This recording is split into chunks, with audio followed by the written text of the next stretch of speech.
England overcome Germany, Cristiano's United return, Everton want Benitez, and the transfer roundup all coming up in the next few minutes. As I'm your host, Matt Froelich, you are the One Footballers, and this is the Daily News.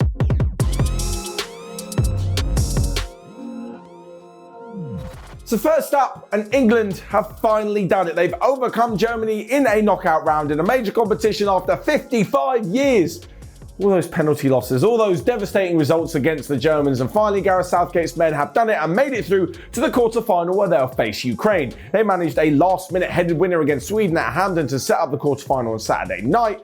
And as for England, they played against the Germany side who just weren't really the Germany of old that we were used to. I mean, aside from Timo Werner's chance, and Kai Havertz had a good effort, and Thomas Muller really should have scored, they were often kept at bay by England and didn't really look like they were going to impress themselves on the game because they were too worried about making a mistake. England did make a few mistakes but got away with it, but controlled the majority of the game as well. And certainly, a little like Southgate had a plan. England were to defend well. They were to suss out what Germany were trying to do, and at the pivotal moment, he was going to bring on Jack Grealish, and then the rest was history. Him and Luke Shaw both combined for the pre-assist and the assist for goals for Raheem Sterling and Harry Kane, and it sounded rather noisy at Wembley. Now, technically, it could be, I don't want to say easier because it sounds like you're being a little bit complacent, but certainly a more favourable side of the draw. England could make it potentially all the way to the final. The likes of Spain, Belgium, Italy and Switzerland are all on the other side of the draw, whereas now England face off against Ukraine and then potentially Denmark or Czech Republic. I'm not getting complacent or saying they're easy games whatsoever, because we all saw what happened to the likes of France and to the Netherlands. But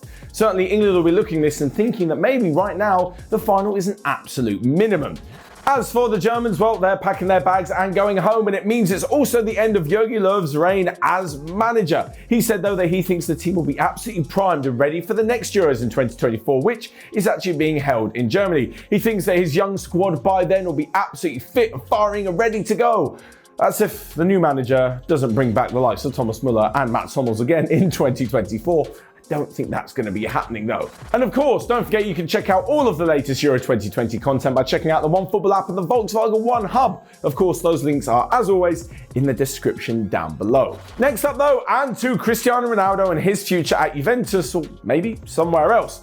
At the moment, apparently the club are waiting for him and his agent Jorge Mendes to let them know whether or not he'll be staying this summer. Now, he's got 1 year left on his contract, so if he goes this summer, Juve can get a bit of money for him, although it's obviously not going to be the 100 million that they spent on him back in 2018, but they'll still get some money for a 36-year-old Cristiano Ronaldo. And on top of this, they'll be able to get his 31 million euros per year wage off of the wage bill. That is an enormous amount of money. Think how many top players you could sign and all fit in within a 31 million euro per year wage budget. Of course, if Cristiano Ronaldo decides to stay at Juventus, they'll have to lose him on a free next year because it doesn't look like he'll be signing a new contract. But personally, I think he might end up leaving.